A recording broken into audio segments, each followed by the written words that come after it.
Hola amigos del sector solidario. En esta oportunidad y a raíz de todos los requerimientos que han venido llegando a las entidades del sector solidario, especialmente fondos de empleados y cooperativas de ahorro y crédito, sobre el tema de la brecha de liquidez, quisiera compartir con ustedes algunas observaciones que tengo respecto a la metodología y el contenido, por supuesto, de esos requerimientos, en los cuales considero la superintendencia tiene enormes oportunidades de mejorar esa metodología y todo lo que es la gestión del riesgo de liquidez. Empecemos por lo primero. La brecha de liquidez no es algo nuevo. La brecha de liquidez viene desde el año 2003, decreto 790, cuando se implementó todo este tema. Eso nos lleva a que van 17 años de cierto modo perdidos, porque ese tema de la brecha de liquidez, seamos honestos, no es una herramienta que el sector solidario haya incorporado dentro de sus modelos de medición de riesgo. Ni la junta directiva lo entiende, ni el gerente lo entiende, ni el contador lo entiende, ni el revisor lo entiende, ni el comité de riesgo de liquidez lo entiende, y lo peor es que lo que uno observa en los requerimientos que llegan de la super es que posiblemente la superintendencia tampoco lo entiende. Entonces, la primera propuesta que yo haría es: ¿para qué seguimos insistiendo con una herramienta que ha demostrado su absoluta ineficacia? Si luego de 17 años y de dar seminarios, talleres y capacitaciones, la gente no se ha podido apropiar de la herramienta, es porque es una herramienta que no es útil, que a nadie le sirve, que no muestra nada, que no revela nada, difícil de calcular, difícil de interpretar, difícil de entender. Entonces, creo yo que lo más sano para todos, para el supervisor y para los supervisados, es que dejemos de insistir en una pelea perdida. Eso es botar pólvora en gallinazos, como dice popularmente el dicho, y eliminar el tema de la brecha de liquidez, que entre otras cosas es obsoleto, es anacrónico y además de todo es redundante, porque el índice de riesgo de liquidez, el IRL, que es lo nuevo y que por ahora solo tienen que calcular las cooperativas de ahorro y crédito y los fondos de empleados de categoría plena, es lo que corresponde a los estándares internacionales que emanan desde el Comité de Basilea. De hecho, en la Superintendencia Financiera, cuando se implementó el IRL, se abandonó el tema de la brecha o el gap de liquidez, cosa que deberíamos hacer aquí también en el sector solidario. Mi llamado es a que la Superintendencia ojalá analice esa opción y nos quitemos ese lastre de la brecha de liquidez. Pero mientras ellos deciden eso, revisemos qué tiene de problemático el tema de la brecha de liquidez. Lo primero, hay que aclarar entonces cómo va a ser la periodicidad del reporte. Si uno lee el anexo 3, que es donde está lo de la brecha de liquidez, dice que los fondos de empleados de categoría plena deben reportar de manera mensual la brecha de liquidez. Entre otras cosas, lo mismo dice para el IRL. Allí me surge a mí otra inquietud. Las cooperativas de ahorro y crédito, los plazos para implementar se vencían para algunas hace ya rato, desde junio. Y sin embargo, el formato 173 que está en el parche del CICSES dice que solo es para los fondos de empleados. ¿Por qué no salió de una vez para las cooperativas de ahorro y crédito? El formato debería ser el mismo. Bueno, pero dejando de lado eso, los fondos de empleados que no son del primer nivel de supervisión reportan trimestralmente. Pero esa circular dice que los fondos de empleados de categoría plena deben reportar mensualmente. Y a los fondos de empleados de categoría plena se les venció el plazo el 31 de agosto. O sea que es de esperarse que a partir del reporte de septiembre y de ahí en adelante, septiembre, octubre, noviembre, diciembre, deban reportar mensualmente, lo cual va a requerir, por supuesto, que se adapte el programa o el CICSES para habilitar esos reportes mensuales. Para mí, lo más grave de este nuevo anexo 3 es la confusión que hay sobre la maduración del ahorro permanente. En el ahorro permanente, en la metodología anterior, la metodología era igual para el ahorro permanente, para el ahorro contractual y para los aportes sociales. ¿Qué decía la metodología para esas tres partidas? Que de acuerdo con la estadística del último año, se establecía el valor de las entradas a recibir con los asociados que hay hoy, o sea, entradas, y de los valores a retirarse por motivo del retiro de los asociados del fondo o cooperativa. Entonces tenía entradas y salidas. Como la brecha calcula activo menos pasivo menos patrimonio, cuando dentro del pasivo o el patrimonio hay un valor que en vez de ser una salida es una entrada, va con signo negativo. Pensándolo como piensan o pensamos los contadores, los pasivos y el patrimonio aumentan por el crédito, y el crédito en la contabilidad regularmente se representa de manera negativa. O sea que si uno hace crédito 100 millones, débito 50 millones, el crédito es más grande que el débito y el neto es menos 50 millones, lo cual significa que el ahorro o el aporte creció de manera neta en 50 millones. Y así entonces hay flujos negativos dentro de las bandas. Los invito a que vean la metodología literal específicamente del ahorro contractual y del aporte social, y allí dice que se debe proyectar, de acuerdo a la estadística histórica del último año, las entradas y las salidas y proyectar el valor de cada banda con el signo neto que corresponda. Donde dice la palabra entradas, entre paréntesis está el signo menos.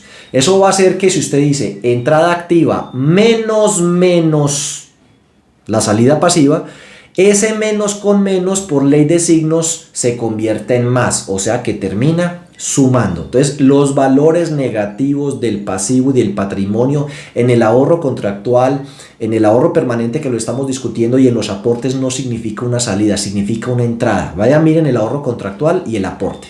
Obviamente allí dice se registra con el signo neto que corresponda.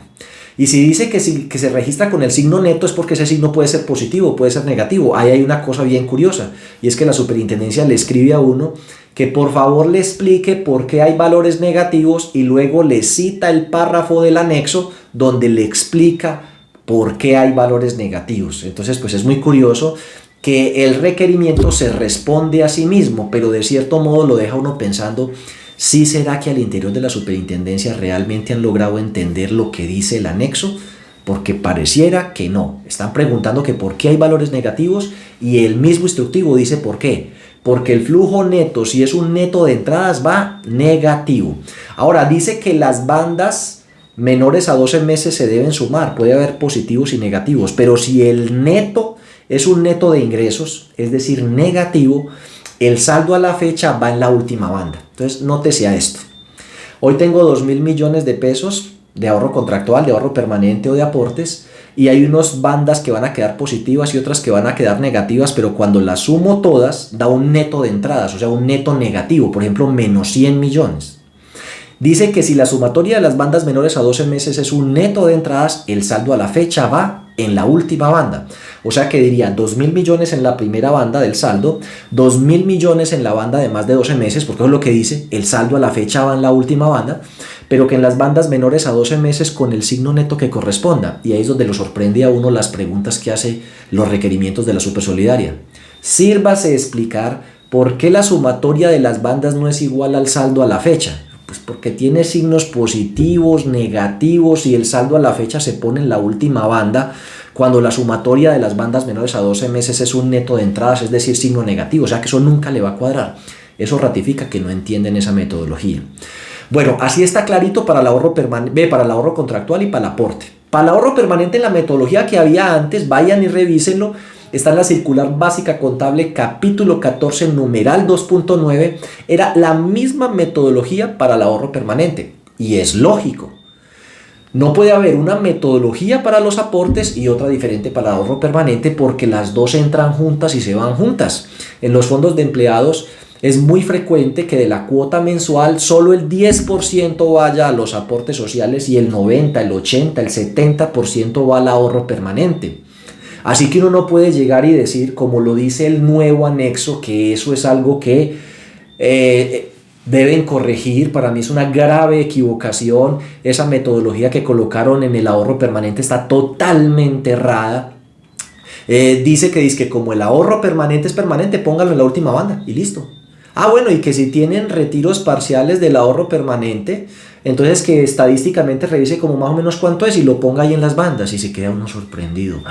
Y las entradas, o sea, lo que la gente ahorra mes a mes, donde no lo van a poner. Y los ahorros permanentes de la gente que se retira, no lo van a poner. Uno dice, bueno, pero si cometieron ese error en el ahorro permanente, además que los aportes sociales quedaron igual, pero no, uno va al aporte social y ahí sí quedó como estaba antes, como es lo correcto.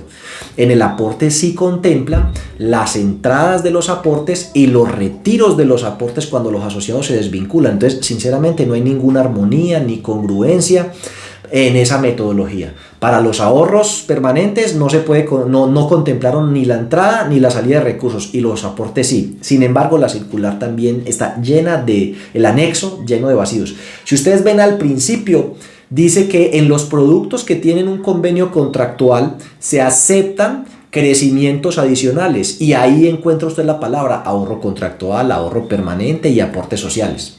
¿Dónde vuelve y se la encuentra? Para que vea que esa corrección les quedó mal hecha.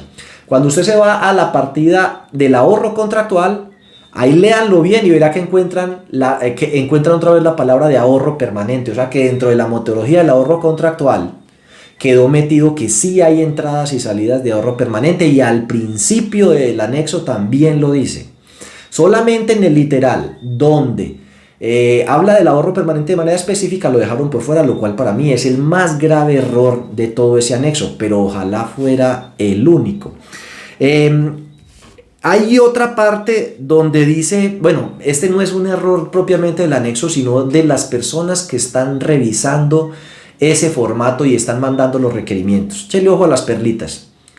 Le preguntan que por qué la sumatoria de las bandas no es igual al saldo a la fecha en partidas como el ahorro, CDAT, en partidas como, bueno, ya les expliqué ahorro contractual y permanente, en partidas como la cartera de crédito, en partidas como las inversiones, lo cual demuestra que definitivamente las personas que están revisando eso en la Supersolidaria no han comprendido ese anexo o no se lo han leído, por una razón muy sencilla. Empecemos nomás con la cartera. Si usted mira el anexo de la cartera, el literal dice que se madura la cartera A, colocando afectado pues por un índice de morosidad, colocando de acuerdo con el plan de amortización el capital más los intereses a recibir a partir de la fecha de corte, y que después de la banda de más de 12 meses se acumula el capital más los intereses a partir de esa fecha. Obviamente, como esto es un flujo de caja, un flujo de maduración, no es un informe contable, lo dice el propio anexo empezando. Si yo estoy proyectando el flujo de la cartera y ese flujo incluye los intereses a recibir después de la fecha de corte, naturalmente la sumatoria de los flujos no va a ser igual al saldo a la fecha. Entonces, ¿cómo pretenden hacer un flujo de caja y solo colocar la maduración del capital y no colocar las entradas de los intereses? O sea, lo que yo necesito colocar es las cuotas que involucran intereses. Así que la sumatoria no va a ser igual al saldo a la fecha. Y lo están preguntando en el requerimiento y ellos mismos están contestando. Tengan presente que literal tal dice que usted debe proyectarlo capital más interés. Y uno dice, pero si usted mismo se está contestando, ¿para qué me lo pregunta? Obvio que va a haber una diferencia, y la diferencia son los intereses, y va a haber diferencias en inversiones, que lean el literal, dice se madura más los intereses y los rendimientos a recibir, la cartera más los intereses a recibir, los depósitos de CDAT con los intereses a pagar, las obligaciones financieras, el plan de amortización, capital e intereses. Todas las partidas que tengan intereses, además de los aportes, el ahorro permanente y el ahorro contractual, que tiene flujos positivos y negativos cuando son entradas, la sumatoria de las bandas no va a ser igual al saldo a la fecha, y en los requerimientos están preguntando que por qué y le advierten que a partir del próximo que ojalá eso venga cuadrado. Yo tengo la sensación de que las personas que revisaron eso posiblemente ni siquiera trabajan dentro de la Superintendencia de Economía Solidaria, porque uno ve que tienen como una proforma de revisión y ponen un total en donde suman las bandas y una columna de diferencia. Y he visto requerimientos en los cuales preguntan que uno por qué no diligenció la columna total y diferencia. Y uno no sabe si reírse, si enojarse o sentarse a llorar. Digo, pues ¿cómo va a diligenciar la columna total y diferencia si esas columnas no existen en el formato? Esas columnas se las insertó el que haya hecho el trabajo de esa revisión para trabajo de él. Cogió el formatico que termina en la brecha mayor a 12 meses y le agregó una columna total y diferencia, las dejó en blanco, le mandó eso a otro para que escribiera el requerimiento y el otro lo requiere a uno preguntándole que por qué no diligenció las columnas que ellos mismos insertaron para hacer la revisión. Bueno, pues le digo que uno no sabe si reírse, si enojarse o sentarse a llorar, pero ahí se demuestra que se requiere mucho trabajo al interior de la Superintendencia de Economía Solidaria para comprender ese formato. Pero yo sinceramente les recomiendo, no gasten pólvora en gallinazos, no se desgasten con ese formato. Lo que ese formato brecha de liquidez debe hacer es eliminarse, derogarse, sepultarse, porque ya llevamos 17 años perdidos y vamos a seguir perdiendo más tiempo. Y lo que deberían hacer más bien es decir que el indicador de riesgo de liquidez sea la nueva forma de medir el riesgo de liquidez para todos. Fondos de empleados, asociaciones mutuales, cooperativas de ahorro y crédito, y si se quiere, inclusive para las demás entidades podría llegar a ser útil. Bueno, dicho esto, espero les sea de utilidad para efectos de responder los requerimientos que están llegando y los invito para que se vinculen con nuestro programa de implementación grupal de riesgo de liquidez que inicia el 30 de septiembre y durante 6 sesiones más, paso a paso con nuestra guía y los entregables que les vamos a ir explicando, puedan implementar el riesgo de liquidez. Las entidades, ojalá de tercer nivel, porque pues las de segundo nivel y de primer nivel ya debieron haber terminado eso, pero pues también son bienvenidas y les va a ser de muchísima utilidad. Suscríbase por favor al canal, denle like, activen la campanita de notificación y nos veremos en una próxima oportunidad.